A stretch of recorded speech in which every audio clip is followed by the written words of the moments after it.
What's going on, everyone? It's been a while since I've done one of these crash compilation videos. Full disclaimer, there is no fatalities in this video, and this is just to simply showcase the dangers of IndyCar racing. If you're new here, welcome. Please feel free to go check out the first 3 parts of my channel after you're done watching this. With that being said, let's get right into number 10. Oh, spin it in the wall. That's huge for Colton Herta. Upside down and dragging down the track. That's a big impact. During qualifying for the 2025 Indianapolis 500, Colton Herta had this scary wreck. And it had to be like deja vu back to 2022, where he flipped an Indianapolis 500 practice that year in the exact same spot. With a little help of the safety team, they got the car back on its wheels, and Colton was able to climb out uninjured.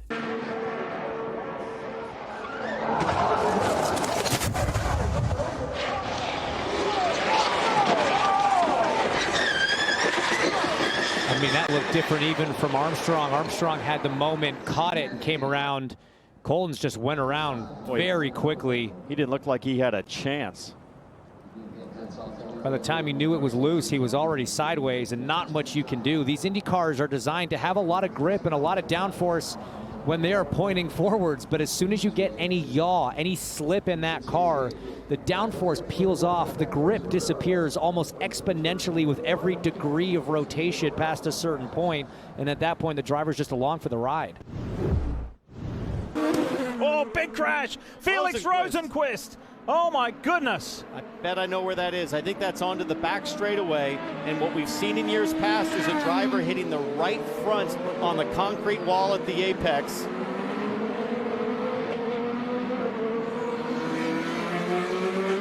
That is huge. Let's see if my theory holds true. Oh boy. Almost went out of the park. It's right on board. It sounded like the throttle stuck.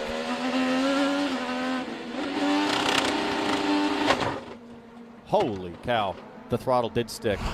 During the first race of the 2021 Detroit Grand Prix at Belle Isle, Felix Rosenqvist had this absolutely brutal impact into the concrete wall as his throttle stuck, which was blatantly obvious in the replay.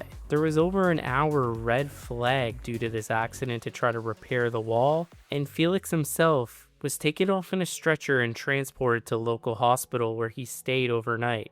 Thankfully, he avoided any serious injuries, but he did miss the Sunday race, which is not surprising to anyone with an impact like that. Oliver Askew drove his car for that race. He would also miss the following round at Road America the following week, but would return for round number 10 at Mid-Ohio.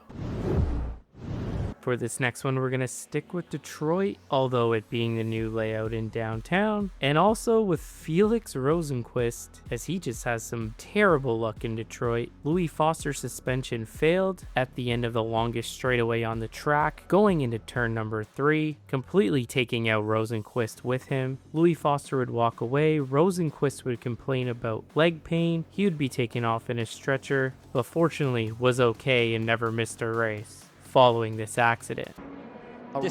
Dissipate, arrest all of the energy going hard into the wall as you take a look at Rosenqvist. Looks to be all on his own here. What happened? Oh no, the right suspension failure. Oh!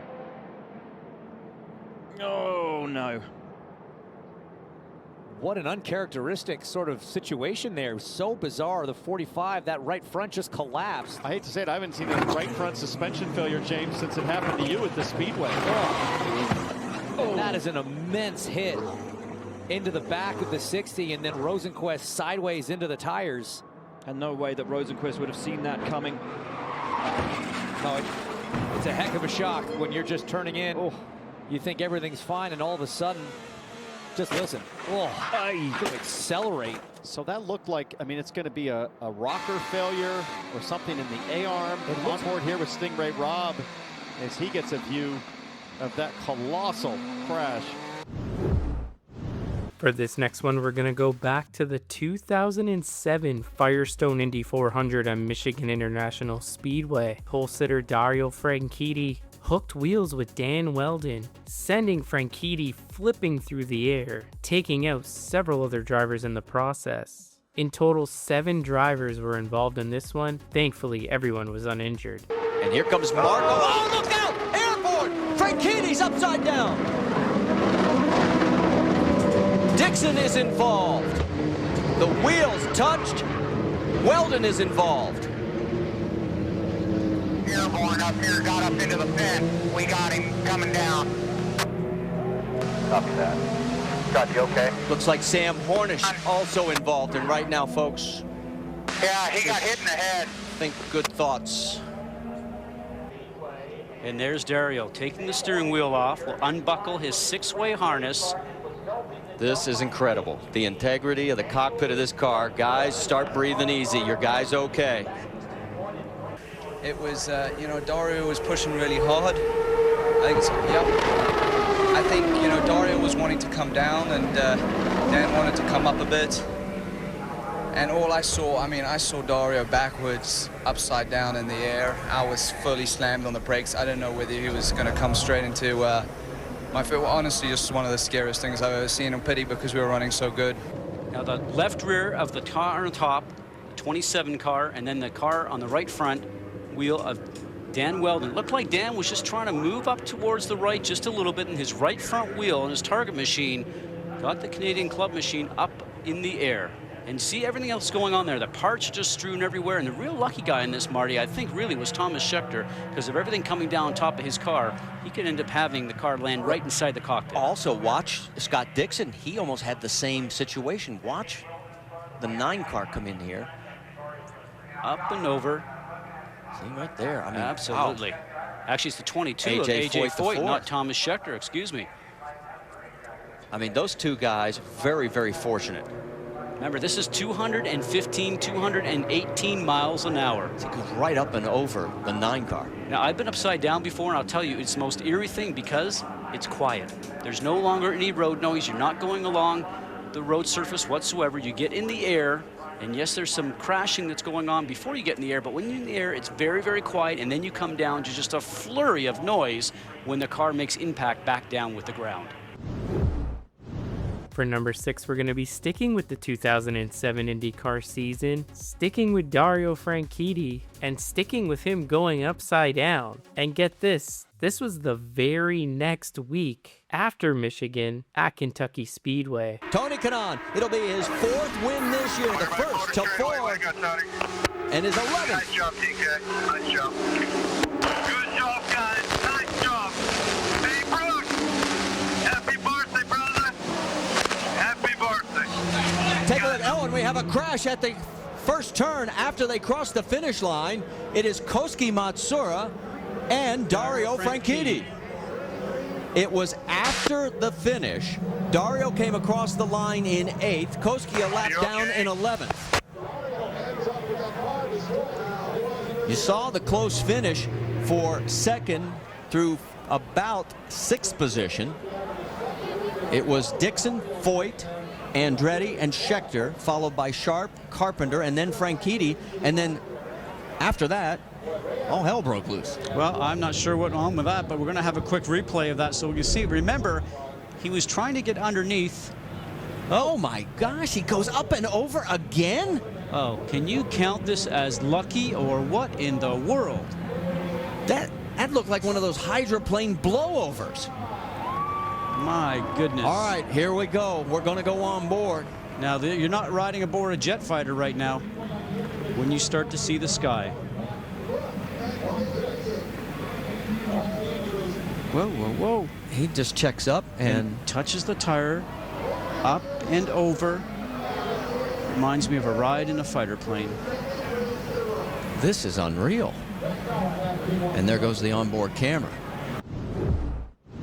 IndyCar's 2025 visit to Portland Raceway saw some intense on-track battles between Connor Daly and Christian Rasmussen. The two shoved each other off the track, made contact again on the very next lap in turn number 1 before things would finally boil over. Go! Big hit. That is big. And that was... It felt like that has been coming for a lap and a half. The frustration. Rasmussen's just wrecked us, so I'm sorry about that. Glad to hear Connor's all right. That was a massive impact. We talked about the minimum speed through that corner, T-Bell, 150 plus miles an hour. Yeah, that was two drivers with huge stubbornness, I think, in the moment. We don't know what happened in this accident. We certainly saw what happened down in turn 2. So this is Daly putting the move on around the outside. Feels that Rasmussen just nudged him off the track there. And from this point on, the frustration in Connor Daly absolutely evident. And absolutely warranted. That wasn't a nudge, Will. He just drove him straight off. That was totally uncalled for. And we'll need to see that one a little bit earlier on if we can. It's tough to see how it started. A horrible hit. It is so fortunate that Connor's car did not get airborne or start rolling right there. I mean, he's going 100 and probably 40 miles an hour as he hits the grass. That is a terrifying crash. The 2024 Hy-Vee one-step 250 at Iowa Speedway saw this massive accident on the final lap as Stingray Rob went upside down. Stingray Rob was momentarily knocked unconscious from this impact as it was recorded at 109 Gs. He was airlifted to hospital, but he ended up being okay and never missed a race. This is what happened. This is our first look at it. Wow. Did Rossi run out of gas? Whoa, Oh my gosh. Air time. Wow. For Stingray Rob. Yeah, something clearly wrong with the 7 of Alex Rossi. Slow off a 2. Then these are just cars that were reacting because Rossi would have been spinning across the track. And I'm sure Kyle Kirkwood at Ed Carpenter. Here's another angle. I mean, yeah, Edge is losing it on his own. Same with Kyle Kirkwood, just getting on the brakes. When you see an IndyCar in the air upright like that, you tend to react in ways that might not be normal. Stingray coming back to you here, lap car.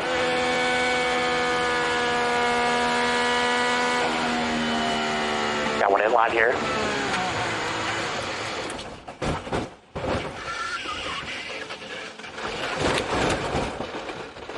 Yeah, right, bud. What the Yeah, Stingray. Yeah, fine. Whatever. Copy. Front really slow going into 1.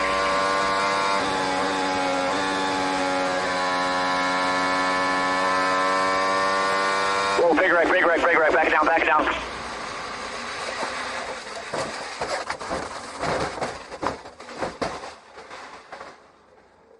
Talk to me when you can, bud. All good. I'm just stuck. Get this car off me. All right, copy that. Just sit tight, okay? Yeah, just hang on in there. They'll come get you.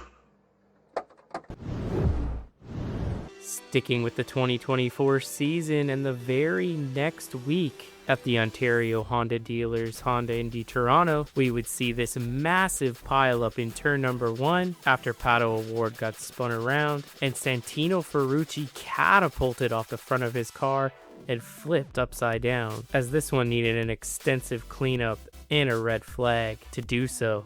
Demonstrating once again just amazing resilience to the structural integrity of the car. I mean, Santino Ferrucci climbing out unassisted after a ride like that. It's amazing.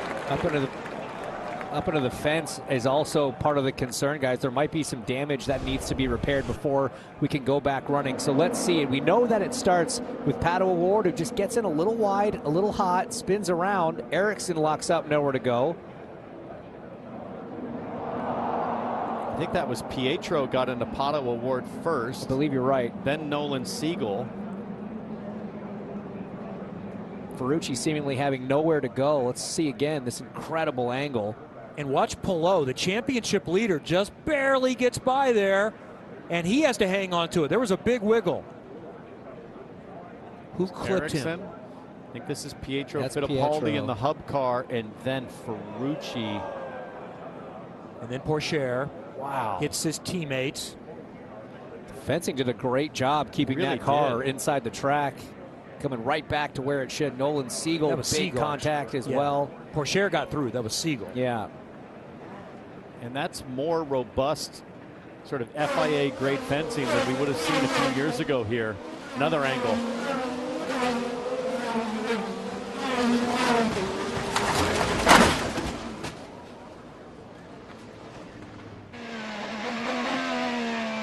This is from Siegel's on board. Oh, all Full three. course here, full course.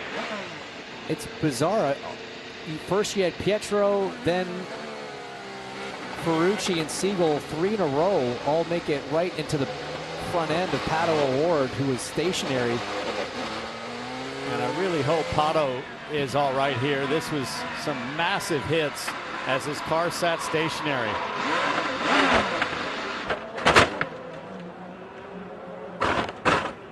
Oh my goodness, that is such a terrible feeling.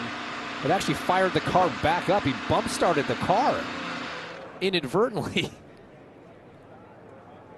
Just sitting there and having all those multiple impacts. He's basically just sitting as a launch ramp. Well, I was going to say the angle of the car, right? The front of the car angled down like that. It wasn't until Nolan Siegel came around and actually dislodged the 5 from the wall and took that ramp angle away. Yeah, because once the front wing gets deleted here from the first hit, that nose is just prime for launching Ferrucci. But that feeling of sitting there is so helpless. Oh. I mean, Siegel's lucky that he didn't jump up the exact same way. He hit just a little bit further driver's left. I think Siegel arguably had the biggest hit. Well, I mean, Pato, Ferrucci went for a great ride. Yeah. I mean, Siegel and Pato. Yeah. Because Siegel had the most aggressive deceleration there as Santino fortunately waves to the crowd. The 2025 Bomarito Automotive Group 500 at Worldwide Technology Raceway, or better known as Gateway, saw Joseph Newgarden take this scary flip down the front straightaway after dominating much of the race, as this happened while he was in the lead. Unfortunately, Louis Foster got into the outside wall and came right into the path of leader Newgarden. His first short oval. Oh no, so he got up into the marbles, into that spent rubber on his own, damaged the car, and you're a passenger as a driver at that moment. Oh dear. Oh no. And Joseph absolutely nowhere to go. Look at that.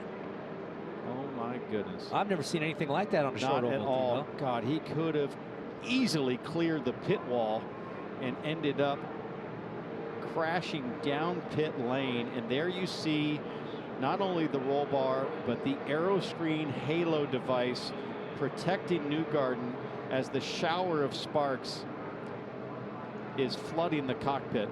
A nice big gap between the driver's helmet, and you see the right rear of Foster's was so broken he had no control of that car. And Joseph just in the wrong place at the wrong time. I'm reminded again of the safety of these cars. That is a T-bone impact, which is one of the worst impacts that you can see on a racetrack. How much of that nose is left intact on Joseph's car? How much of the rear of Louis Foster's car remains intact as well, showing once again the strength of these Dallara chassis. And look at that, as the sparks come off, you see the strength of that halo and that aero screen. Let's take a look on board.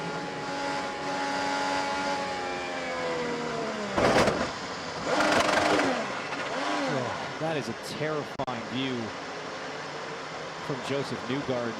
You're on an oval, you're doing over 170 miles an hour, and there's a car broadside in front of you.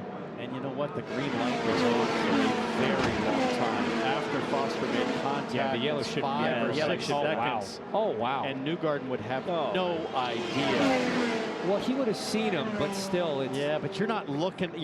He's looking to make a move. Still green. Yeah. How was the yellow not called sooner? Well, it's a system that relies on spotters and communication, and sometimes when you're up tucked into the wall at turn 4, it's sometimes a little hard to see. Look at the fuel coming out of the race car, guys. Now to number 1, and one of the most interesting and bizarre wrecks on this entire list involves 63-year-old Mario Andretti, who had this insane flip during testing for the Indianapolis 500. Mario was driving Tony Kanaan's car, as Tony had a broken wrist putting Michael Andretti in sort of a box as his sponsors really wanted someone with kind of a wow factor to fill in for Tony, and who better than Mario Andretti? Doesn't get any bigger than that. Thankfully, Mario agreed to it, but with only 2 minutes left in the test session, Kenny Brack got into the outside wall ahead of Andretti, putting debris on the track. Mario ran over a piece of debris, catapulting him through the air. Thankfully, Mario was uninjured in this accident. Mario Andretti actually climbed into a car for Tony Kanaan to test it just before the month of May started. This was in the child chute with Mario. There again, that white piece of material he runs over right there is a piece from a car that Kenny Brackett crashed just a little bit earlier. It sends the car up, going into the air. It actually acts like an airplane. He's hitting the top of the fence right there, which holds him inside the park, lands on the ground right side up, thankfully for Mario. He had just turned a lap of 225 miles an hour. Tribute to the engineers, the designers, and the crews that these cars are so incredibly safe. Well, that's going to do it for today's video. Thank you guys so much for tuning in. If this is your first time here, make sure you check out the other 3 parts on my channel, as well as the several IndyCar and other motorsports history videos. Give this video a thumbs up if you liked it, and I hope to see you guys in my next one. That's all for now. Take care, everybody.